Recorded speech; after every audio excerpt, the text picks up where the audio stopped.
So good day po mga solid kong katambay. Kumusta kayo? Isang magandang araw at magandang gabi sa inyong lahat. Ang project po nating isusunod ngayon ay yung pagkatapos ng Raider na XR200 na iniwan sa atin ng isang kaibigan, isang kumpare, mga solid kong katambay. So umpisahan po natin to at papakita ko sa inyo kung ano yung sinasabi kong motor na bububuin natin. Dahil po ito ay pinarestore at pinapintura mga solid kong katambay. So, papakita ko sa inyo yung mga sasalpak nating pyesa hanggang sa susunod na video mga solid kong katambay. So, ito na siya. Papakita ko na sa inyo mga solid kong katambay. So, mga solid kong katambay, dinala sa atin to umaga. Nakasakay sa isang kolong-kolong mga solid kong katambay. Bali, nakalas lahat siya, na-restore na lahat. Bago yung kanyang gulong, tsaka yung mga rims niya mga solid kong katambay. So, andito na siya, naibaba na natin at nailagay na natin sa ating pwesto. Bali, ito yung kanyang frame, yung kanyang mga parts, at ang kanyang mga gulong mga solid kong katambay. Ayan siya mga solid kong katambay. Ano siya, motard yung kanyang concept. So, pagdating dito mga solid kong katambay, bumili siya ng bagong side clearings na original na Honda. Ayan mga solid kong katambay. Ito yung mga part number nila sa mga nagtatanong mga solid kong katambay. And then bumili din siya ng lever guard na original mga solid kong katambay. Bali dalawa din yan. Kabilaan po mga solid kong katambay. Ayan po. And then bumili din siya ng headlight cover.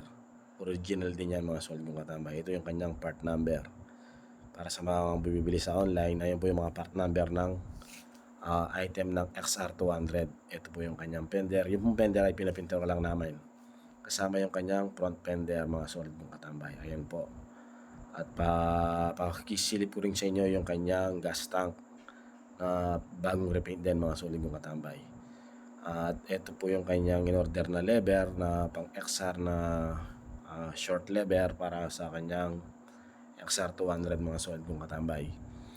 At ito rin yung kapares niya, yung kanyang brake lever, solid kong katambay. And then, bumili siya ng mga hand grip. So, terno-terno po ang kanyang concept na may pula, may black, ganun po yung kanyang concept mga solid kong katambay.